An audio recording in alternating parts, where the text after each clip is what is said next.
नमः शिवाय।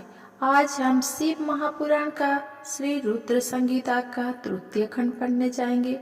तो उससे पहले हमने पिछले अध्याय में पढ़े थे ब्रह्मा जी का कैलाश पर शिव जी से मिलना, शिव द्वारा दक्ष को जीवित करना और दक्ष का यज्ञ को पूर्ण करना।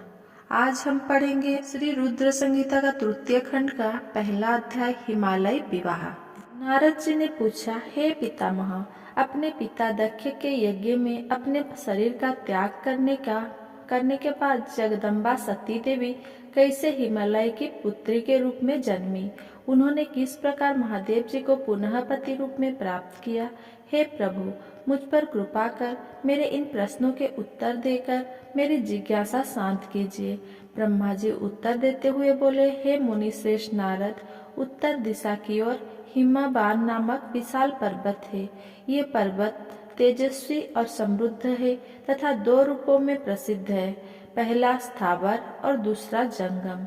उस पर्वत पर रत्नों की खान है। इस पर्वत के पूर्वी और पश्चिमी भाग समुद्र से लगे हुए हैं। हिमवान पर्वत पर अनेक प्रकार के जीव जंतु निर्भय होकर निवास करते हैं। हिम के विशाल भंडार पर्वत की शोभा बढ़ाते हैं। अनेक देवता, ऋषि मुनि और सिद्धि पुरुष उस पर्वत पर निवास करते हैं। हिमवान पर्वत पवित्र और पावन है। अनेक ज्ञानियों और साधु संतों की तपस्या इसी स्थान पर सफल हुई है। भगवान शिव को यह पर्वत अत्यंत प्रिय है, क्योंकि इस पर प्रकृति का हर रंग देखने को मिलता है। एक बार की बात है, गिरिवर हिमवान ने अपने कुल की परंपरा को आगे बढ़ाने तथा धर्म की वृद्धि कर अपने पितरों को संतुष्ट करने के लिए विवाह करने के विषय में सोचा। जब हिमवान ने विवाह करने का पूरा मन बना लिया, तब वे देवताओं के पास गए और उन देवताओं से बड़े संकोच के साथ अपने विवाह करने की इच्छा बताई। तब देवता प्रसन्न होकर अपने पितरों के पास गए और प्रणाम कर एक और खड़े हो गए। तब पितरों ने देवताओं के आने का कारण पूछा। इस पर देवताओं ने कहा, हे पितरों, आपकी सबसे बड़ी पुत्र मैना मंगल स्वरूपिणी है। आप मौना का विवाह गिरिराज हिमवान से कर दें। इस विवाह से सभी को लाभ होगा, सबका मंगल होगा तथा साथ ही हमारे कुल में जन्मी इन कन्याओं में से कम एक तो शाप मुक्त हो जाएगी। तब पितरों ने थोड़ा विचार करने के बाद इस विवाह की स्वीकृति प्रदान कर दी। पितरों ने प्रसन्नता पूर्वक बहुत बड़ा उत्सव रचाया और अपनी पुत्री मोहना के साथ हिमवान का विवाह करा दिया। विवाह उत्सव में श्री हरि विष्णु सहित सभी देवी देवता सम्मिलित हुए थे। विवाहोपरांत सभी देवता प्रसन्न पूर्वक अपने अपने लोक को चले गए। हिमवान भी मैना के साथ अपने लोक को प्रस्थान कर गए। दूसरा अध्याय, पूर्व कथा। नारद जी बोले, हे पितामह, अब आप मौना की उत्पत्ति के बारे में बताइए। साथ ही कन्याओं को दिए गए शाप के बारे में मुझे बताकर मेरी शंका का समाधान कीजिए। नारद जी के ये प्रश्न सुनकर ब्रह्मा जी मुस्कुराए और बोले, हे नारद, मेरे पुत्र दक्ष की 60,000 पुत्रियां हुई, जिनका विवाह कश्यपति महर्षियों से हुआ। उनमें स्वधा नाम वाली कन्या का विवाह पितरों के साथ हुआ था। उनकी 3 पुत्रियां हुई। वे बड़ी सौभाग्यशाली और साक्षात धर्म की मूर्ति थी। उनमें पहली कन्या का नाम मैना, दूसरी का धन्या और तीसरी का कलावती था। ये तीनों कन्याएं पितरों की मानस पुत्रियां थी, अर्थात उनके मन से प्रकट हुई थी। इन तीनों का जन्म माता की कोख से नहीं हुआ था। ये संपूर्ण जगत की वंदनीय है। इनके नामों का स्मरण और कीर्तन करके मनुष्य को सभी मनोवांछित फलों की प्राप्ति होती है। ये तीनों सारे जगत में मनुष्य एवं देवताओं से प्रेरित होती है। इनको लोकमाताएं नाम से भी जाना जाता है। मुनीश्वर, एक बार मैना, धन्या और कलावती तीनों बहनें श्वेतद्वीप में विष्णु जी के दर्शन करने के लिए गई। वहाँ बहुत से लोग एकत्रित हो गए थे। उस स्थान पर मेरे पुत्र सनकादिक भी आए हुए थे। सबसे सबने विष्णु जी की बहुत स्तुति की। सभी सनकादिक को देखकर उनके स्वागत के लिए खड़े हो गए, परंतु ये तीनों बहनें उनके स्वागत के लिए खड़ी नहीं हुई। उन्हें शिव जी की माया से मोहित कर दिया था। तब इन बहनों के इस बुरे व्यवहार से वे क्रोधित हो गए और उन्होंने इन बहनों को शाप दे दिया। सनकादिक मुनि बोले कि तुम तीनों बहनों ने अभिमानवश खड़े होकर मेरा अभिवादन नहीं किया, इसीलिए तुम सदैव स्वर्ग से दूर हो जाओगी और मनुष्य के रूप में ही पृथ्वी पर रहोगी। तुम तीनों मनुष्यों की ही स्त्रियां बनोगी। तीनों साध्वी बहनों ने चकित होकर ऋषि का वचन सुना। तब अपनी भूल स्वीकार करके वे तीनों सिर झुकाकर सनकादिक मुनि के चरणों में गिर पड़ी और उनकी अनेक प्रकार से स्तुति करने लगी। उन्होंने अनेक प्रकार से क्षमा याचना की।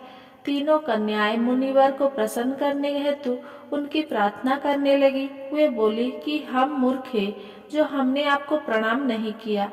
अब हम पर कृपा कर हमें स्वर्ग को पुनः प्राप्त करने का कोई उपाय बताइए। तब सनकादिक मुनि बोले, हे पितरों की कन्याओं, हिमालय पर्वत हिम का आधार है। तुमने सबसे बड़ी मौना हिमालय की पत्नी होगी और इसकी कन्या का नाम पार्वती होगा। दूसरी कन्या धन्या राजा जनक की पत्नी होगी और इसके गर्भ से महालक्ष्मी के साक्षात स्वरूप देवी सीता का जन्म होगा। इसी प्रकार तीसरी पुत्री कलावती राजा वृषभानु को पति रूप में प्राप्त करेगी और राधा की माता होने का गौरव प्राप्त करेगी। तत्पश्चात मौना और हिमालय अपनी पुत्री पार्वती के वरदान से कैलाश पद को प्राप्त करेंगे।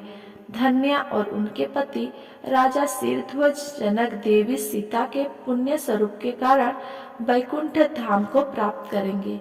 वृषभानु और कलावती अपनी पुत्री राधा के साथ गोलोक में जाएंगे।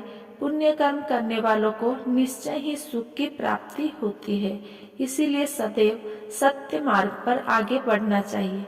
तुम पितरों की कन्या होने के कारण स्वर्ग भोगने के योग्य हो, परंतु मेरा शाप भी अवश्य फलीभूत होगा। परंतु जब तुमने मुझसे क्षमा मांगी है तो मैं तुम्हारे शाप के असर को कुछ कम अवश्य कर दूंगा। धरती पर अवतीर्ण होने के पश्चात तुम साधारण मनुष्य की भांति ही रहोगी, परंतु विवाह के पश्चात जब तुम्हें संतान की प्राप्ति हो जाएगी और तुम्हारी कन्याओं को यथा योग्य वर मिल जाएंगे और उनका विवाह हो जाएगा, अर्थात तुम अपनी सभी जिम्मेदारियों को पूर्ण कर लोगे, तब भगवान श्री हरि विष्णु के दर्शन से तुम्हारा कल्याण हो जाएगा। मैना की पुत्री पार्वती कठिन तप के द्वारा शिव की प्रणाम वल्लभी बनेगी। धन्या की पुत्री सीता दशरथ नंदन श्री रामचंद्र जी की पति रूप में प्राप्त करेगी। कलावती की पुत्री राधा श्री कृष्ण के स्नेह में बंधकर उनकी प्रिया बनेगी। यह कहकर मुनि सनकादिक वहां से अंतर्ध्यान हो गए। तत्पश्चात पितरों की तीनों कन्याएं शाप से मुक्त होकर अपने धाम को चली गई। तीसरा अध्याय, देवताओं का हिमालय के पास जाना।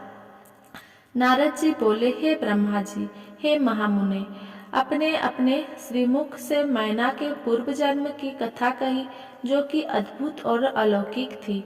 भगवान, अब आप मुझे ये बताइए कि पार्वती जी मैना कैसे उत्पन्न हुई और उन्होंने त्रिलोकीनाथ भगवान शिव को किस प्रकार पति रूप में प्राप्त किया। ब्रह्मा जी बोले, हे नारद, मैना और हिमाबान के विवाह पर बहुत उत्सव मनाया गया। विवाह के पश्चात वे दोनों अपने घर पहुँचे। तब हिमालय और मैना सुख पूर्वक अपने घर में निवास करने लगे। तब श्रीहरि अन्य देवताओं को अपने साथ लेकर हिमालय के पास गए। तब देवताओं को अपने राज दरबार में आया देखकर हिमालय बहुत प्रसन्न हुए। उन्होंने सभी देवताओं को प्रणाम कर उनकी स्तुति की। वे भक्ति भाव से उनका आदर सत्कार करने लगे। वे देवताओं की सेवा करके अपने को धन्य मान रहे थे। मुने हिमालय दोनों हाथ जोड़कर उनके सामने खड़े हो गए और बोले, भगवान, आप सबको एक साथ अपने घर आया देखकर मैं प्रसन्न हूँ। सच कहूँ तो आज मेरा जीवन सफल हो गया। आज मैं धन्य हो गया हूँ। मेरा राज्य और मेरा पूरा कुल आपके दर्शन मात्र से ही धन्य हो गया। आज मेरा तप, ज्ञान और सभी कार्य सफल हो गए हैं। भगवान, आप मुझे अपना सेवक समझे और मुझे आज्ञा दें कि मैं आपकी क्या सेवा करूं। मुझे बताइए कि मेरे योग्य क्या सेवा है। गिरिराज हिमालय के ये वचन सुनकर देवतागण प्रसन्नता पूर्वक बोले, हे हिमालय, हे गिरिराज, देवी जगदम्बा उमा ही प्रजापति दक्ष के यहाँ उनकी कन्या सती के रूप में प्रकट हुई। घोर तपस्या करने के बाद उन्होंने शिव जी को पति रूप में प्राप्त किया, परंतु अपने पिता दक्ष के यज्ञ में वे अपने पति का अपमान सह न सकी और उन्होंने योगाग्नि में अपना शरीर भस्म कर दिया। यह सारी कथा तो आप भी जानते ही हैं। अब देवी जगदम्बा पुनः धरती पर अवतरित होकर शिव जी की अर्धांगिनी बनना चाहती है। हे हिमालय, हम सभी यह चाहते हैं कि देवी सती पुनः आपके घर में अवतरित हो। श्री विष्णु जी की यह बात सुनकर हिमालय बहुत प्रसन्न हुए और आदर पूर्वक बोले, भगवान, ये मेरे लिए बड़े सौभाग्य की बात है कि देवी मेरे घर आंगन को पवित्र करने के लिए मेरी पुत्री के रूप में प्रकट हो गई। तब हिमालय अपनी पत्नी के साथ और देवताओं को लेकर देवी जगदम्बा की शरण में गए। उन्होंने देवी का स्मरण किया और श्रद्धा पूर्वक उनकी स्तुति करने लगी। देवता बोले, हे जगदम्बे, हे उमे, हे शिवलोक में निवास करने वाली देवी, हे दुर्गे, हे महेश्वरी, हम सब आपको भक्ति पूर्वक नमस्कार करते हैं। आप परम कल्याणकारी है, आप पावन और शांति स्वरूप आदि शक्ति है। आप ही परम ज्ञानमयी शिवप्रिया जगदम्बा है। आप इस प्रकार इस संसार में हर जगह व्याप्त है। सूर्य की तेजस्वी किरण आप ही हैं। आप ही अपने तेज से इस संसार को प्रकाशित करती है। आप ही जगत का पालन करती है। आप ही गायत्री, सावित्री और सरस्वती है। आप धर्म स्वरूपा और वेदों की ज्ञाता है। आप ही प्यास और आप ही तृप्ति है। आपकी पुण्य भक्ति को निर्मल आनंद प्रदान करती है। आप ही पुण्यात्माओं के घर में लक्ष्मी के रूप में और पापियों के घर में दरिद्रता और निर्धनता बनकर निवास करती है। आपके दर्शन से शांति प्राप्त होती है। आप ही प्राणियों का पोषण करती हैं तथा पंचभूतों के स्वारतत्व से तत्व स्वरूप है। आप ही नीति है और सामदेव की गीति है। आप ही रूपदेव और अथर्ववेद की गति है। आप ही मनुष्य के नाक, कान, आंख, मुंह और हृदय में विराजमान होकर उनके घर में सुखों का विस्तार करती है। हे देवी जगदम्बा, इस संपूर्ण जगत के कल्याण एवं पालन के लिए हमारी पूजा स्वीकार करके आप हम पर प्रसन्न हो।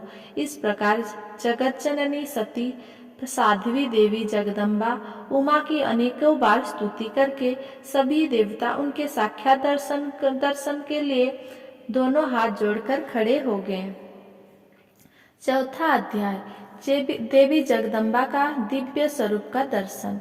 ब्रह्मा जी बोले, हे नारद, देवताओं के द्वारा की गई स्तुति से प्रसन्न होकर दुखों का नाश करने वाली जगदम्बा देवी दुर्गा उनके सामने प्रकट हो गई। वो अपने दिव्य रत्न जड़ित रथ पर बैठी हुई थी। उनका मुख करोड़ों सूर्य के तेज के समान चमक रहा था। उनका गौर वर्ण दूध के समान उज्जवल था। उनका रूप उत्तुल्य था। रूप में अनेकों उनके तुलना किसी से भी नहीं की जा सकती थी। वे सभी गुणों से युक्त थी। दुष्टों का संहार करने के कारण वे ही चंडी कहलाती है। वे अपने भक्तों के सभी दुखों और पीड़ाओं को निवारण करती है। देवी जगदम्बा पूरे संसार की माता है। वही प्रलय काल में समस्त दुष्टों को उनके बंधु बांधवों सहित घोर निद्रा में सुला देती है। वही देवी उमा इस संसार का उद्धार करती है। उनके मुखमंडल का तेज अद्भुत है। इस तेज के कारण उनकी ओर देख पाना भी संभव नहीं है। तब उनके अमृत दर्शनों की इच्छा लेकर श्री हरि सहित सभी ने स्तुति की। तब उनके अमृतमय स्वरूप को देखा। अनेकों अद्भुत स्वरूप के दर्शन से सभी देवता आनंदित होकर बोले, हे महादेवी, हे जगदम्बा, हम आपके दास हैं। आपकी शरण में हम बहुत आस से आए हैं। कृपा करके हमारे आने के उद्देश्य को समझकर हमारे मनोरथ को पूर्ण कीजिए। हे देवी, पहले आप देवताओं के दुखों को दूर किया। अपने पिता के यज्ञ में अपने पति का अपमान देखकर स्वेच्छा से अपने शरीर का त्याग कर दिया। इससे रुद्रदेव बड़े दुखी हैं। वे अत्यंत शोकाकुल हो गए हैं। साथ ही आपके यहाँ चले जाने से देवताओं की जो इच्छा थी वो भी अधूरी रह गई है। इसीलिए हे जगदम्बिके, आप पृथ्वीलोक पर पुनः अवतार लेकर रुद्रदेव को पति रूप में पाइए, ताकि इस लोक का कल्याण हो सके और सनत कुमार मुनि का कथन भी पूर्ण हो सके। हे भगवती, आप हम सब पर ऐसी ही कृपा करें ताकि हम सभी प्रसन्न हो जाएं तथा महादेव जी भी पुनः सुखी हो जाएं, क्योंकि आपसे वियोग होने के कारण वे अत्यंत दुखी हैं। कृपा करके हमारे सभी कष्टों को दूर करें और दुखों को दूर करें। हे नारद, ऐसा कहकर सभी देवता पुनः भगवती की आराधना करने लगे। तत्पश्चात हाथ जोड़कर चुपचाप खड़े हो गए। तब उनकी अनन्य स्तुति से देवी उमा को बहुत प्रसन्नता हुई। तब देवी शिव जी का स्मरण करते हुए बोली, हे हरे, हे ब्रह्मा जी तथा समस्त देवताओं और ऋषि मुनियों, मैं तुम्हारी आराधना से बहुत प्रसन्न हूँ। अब तुम सभी अपने अपने निवास स्थानों पर जाओ और सुखपूर्वक वहाँ पर निवास करो। मैं निश्चय ही अवतार लेकर हिमालय मैना की पुत्री के रूप में प्रकट होंगी, क्योंकि मैं अच्छे से जानती हूँ कि जब से मैंने दक्ष के यज्ञ की अग्नि में अपना शरीर त्यागा है, तब से मेरे पति त्रिलोकीनाथ महादेव जी भी निरंतर कालाग्नि में जल रहे हैं। उन्हें हर समय मेरी ही चिंता रहती है। वे हर समय यह सोचते हैं कि उनके क्रोध के कारण ही मैं उनका अपमान देखकर वापस नहीं आई और मैंने वही अपना शरीर त्याग दिया। यही कारण है कि उन्होंने अलौकिक वेश धारण कर लिया है और सदैव योग में ही लीन रहते हैं। अपने प्राण प्रिया का वियोग में वे सहन नहीं कर सके हैं। इसीलिए उनकी भी यही इच्छा है कि मैं पुनः पृथ्वी पर अवतीर्ण हो जाऊं, ताकि हमारा मिलन पुनः संभव हो सके। महादेव जी की इच्छा मेरे लिए सदैव सर्वोपरि है। अतः मैं अवश्य ही हिमालय मैना की पुत्री के रूप में अवतार लूंगी। इस प्रकार देवताओं को बहुत आश्वासना देकर देवी जगदम्बा वहां से अंतर्ध्यान हो गई। तत्पश्चात श्री हरि और अन्य देवताओं का मन प्रसन्नता और हर्ष से खिल उठा। वे उस स्थानों को जहाँ देवी ने दर्शन दिए थे उनको बार बार नमस्कार कर अपने अपने धाम को चले गए। 5वां अध्याय, मैना हिमालय का तप और वरदान प्राप्ति। नारद जी ने पूछा, हे विधाता, देवी के अंतर्ध्यान होने के बाद जब सभी देवता अपने अपने धाम को चले गए, तब आगे क्या हुआ? हे भगवान, क्या कृपा करके मुझे आगे की कथा भी सुनाइए। ब्रह्मा जी बोले, हे मुनि श्रेष्ठ नारद, जब देवी जगदम्बा वहाँ सभी देवताओं और हिमालय को आश्वासना देकर अपने लोक को चली गई, तब श्रीहरि विष्णु ने मैना और हिमालय को देवी जगदम्बा को प्रसन्न करने के लिए उनकी स्तुति करने के लिए कहा। साथ ही देवी का भक्ति पूर्वक चिंतन करने और उनकी भक्ति भावना से तपस्या करने का उपदेश देकर सभी देवताओं सहित श्री विष्णु भी अपने वैकुंठ लोक को चले गए। तत्पश्चात मैना और हिमालय दोनों सदैव देवी जगदम्बा के अमृतमयी और कल्याणमयी स्वरूप का चिंतन करते और उनकी आराधना में ही मग्न रहते थे। मैना देवी की कृपा दृष्टि पाने के लिए शिव जी सहित उनकी आराधना करती थी। वे ब्राह्मणों को दान देती और उन्हें भोजन कराती थी। मन में देवी दुर्गा को पुत्री रूप में पाने की इच्छा लिए हिमालय और मैना ने चैत्र मास के आरंभ कर 27 वर्षों तक देवी की पूजा अर्चना नियमित रूप से की। मैना अष्टमी तिथि पर व्रत रखकर नवमी को लड्डू, खीर, पीठी, श्रृंगार और विभिन्न प्रकार के पुष्पों से अन्य पुष्पों से उन्हें प्रसन्न करने का प्रयास करती। उन्होंने गंगा के किनारे दुर्गा देवी की मूर्ति बना रखी थी। वे सदैव उनकी नियम से पूजा करती थी। मैना देवी की निराहार रहकर पूजा करती, कभी जल पीकर कभी हवा से ही व्रत को पूरा करती। 27 वर्षों तक नियम पूर्वक भक्ति भावना से जगदम्बा दुर्गा की आराधना करने के पश्चात वे प्रसन्न हो गई। तब देवी जगदम्बा ने मैना और हिमालय को अपने साक्षात दर्शन दिए। देवी जगदम्बा बोली, हे गिरिराज हिमालय और महारानी मैना, मैं तुम दोनों की तपस्या से बहुत प्रसन्न हूँ, इसीलिए जो तुम्हारी इच्छा हो वो वरदान मांग सकते हो।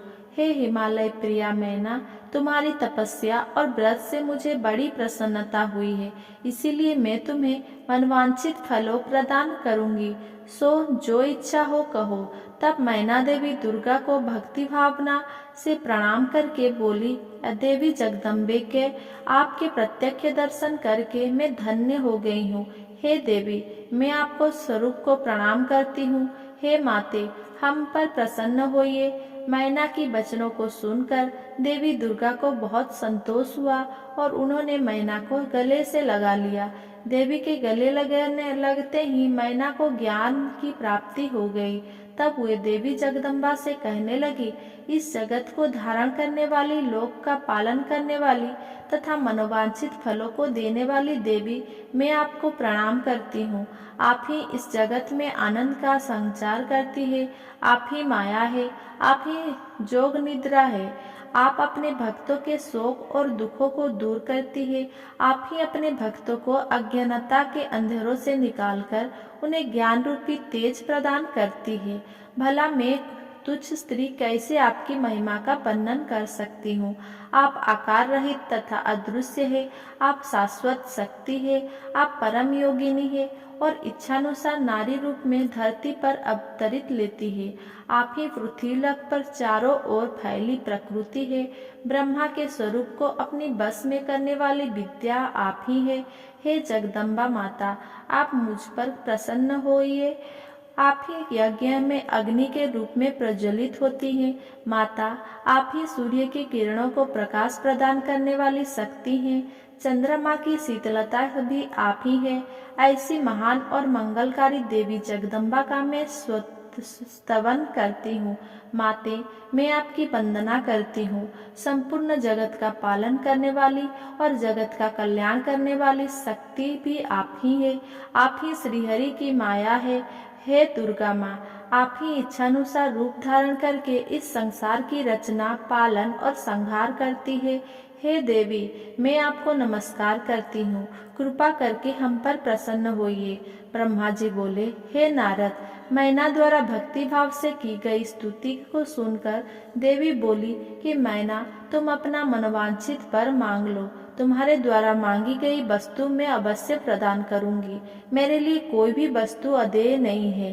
देवी जगदम्बा के इन वचनों को सुनकर मैना बहुत खुश हुई और बोली, हे शिवे, आपके जय हो। हे जगदम्बिके, आप ही ज्ञान प्रदान करती हो। आप ही सबकी मनोवांछित वस्तु प्रदान करती हैं। हे देवी, मैं आपसे वरदान मांगती हूँ। हे माते, आप मुझे 100 पुत्र प्रदान करें जो बलशाली और पराक्रमी हो, जिनकी आयु लंबी हो। तत्पश्चात मेरी एक पुत्री हो जो साक्षात आपका ही रूप हो। हे देवी, आप सारे संसार में पूजित हैं तथा सभी गुणों से संपन्न और आनंद देने वाली है। हे माता, आप ही सभी कार्यों को सिद्धि करने वाली हो। हे भगवती, देवताओं के कार्य को पूरा करने के लिए आप रुद्रदेव की पत्नी होइए और इस संसार को अपनी कृपा से कृतार्थ करने के लिए मेरी पुत्री बनकर जन्म लीजिए। मैना के कहे वचनों को सुनकर देवी भगवती मुस्कुराने लगी। तब सबके मनोरथ को पूर्ण करने वाली देवी मुस्कुराते हुए बोली, मैना, मैं तुम्हारी भक्ति भाव से की गई तपस्या से बहुत प्रसन्न हूँ। मैं तुम्हारे द्वारा मांगे गए वरदान को अवश्य ही पूर्ण करूंगी। सर्वप्रथम मैं तुम्हें 100 बलशाली पुत्र की माता होने का वर प्रदान करती हूँ। उन 100 पुत्रों में से सबसे पहले जन्म लेने वाला पुत्र सबसे अधिक शक्तिशाली और बलशाली होगा तत्पश्चात मैं स्वयं तुम्हारे पुत्री के रूप में तुम्हारे गर्भ से जन्म लूंगी। तब मैं देवताओं की हित का कल्याण करूंगी। ऐसा कहकर जगत जननी परमेश्वरी देवी जगदम्बा वहां से अंतर्ध्यान हो गई। तब महेश्वरी से अपने द्वारा मांगा गया अभीष्ट फल पाकर देवी मैना खुशी से झूम उठी। तत्पश्चात वे अपने घर चली गई। घर जाकर मैना ने अपने पति हिमालय को भी अपनी तपस्या की पूर्णता और वरदानों की प्राप्ति के बारे में बताया, जिसे सुनकर हिमालय बहुत प्रसन्न हुए। तब वे दोनों अपने भाग्य की सराहना करने लगे। तत्पश्चात कुछ समय बाद मैना को गर्भ ठहरा। धीरे धीरे समय व्यतीत होता गया। समय पूर्ण होने पर मैना ने एक पुत्र को जन्म दिया, जिसका नाम मैनाक रखा गया। पुत्र प्राप्ति की सूचना मिलने पर हिमालय हर्ष से उद्वेलित हो गए और उन्होंने अपने नगर में बहुत बड़ा उत्सव किया। इसके बाद हिमालय के यहाँ 99 और पुत्रों के जन्म लिया। 100 पुत्रों में मैनाक सबसे बड़ा और बलशाली था। उसका विवाह नाग कन्याओं से हुआ। जब इंद्रदेव पर्वतों पर क्रोध करके उनके पंखों को काटने लगे तो मैनाक समुद्र की शरण में चला गया। उस समय पवन देव ने इस कार्य में मैनाक की सहायता की। वहां उसकी समुद्र से मित्रता हो गई। मैनाक पर्वत ही अपने बाद प्रकटे सभी पर्वतों में पर्वतराज कहलाता है। ऐसे ही वीडियो देखने के लिए मेरा चैनल को सब्सक्राइब करें और मेरा वीडियो अगर पसंद आया तो मेरा वीडियो को लाइक कमेंट शेयर करना ना भूलें।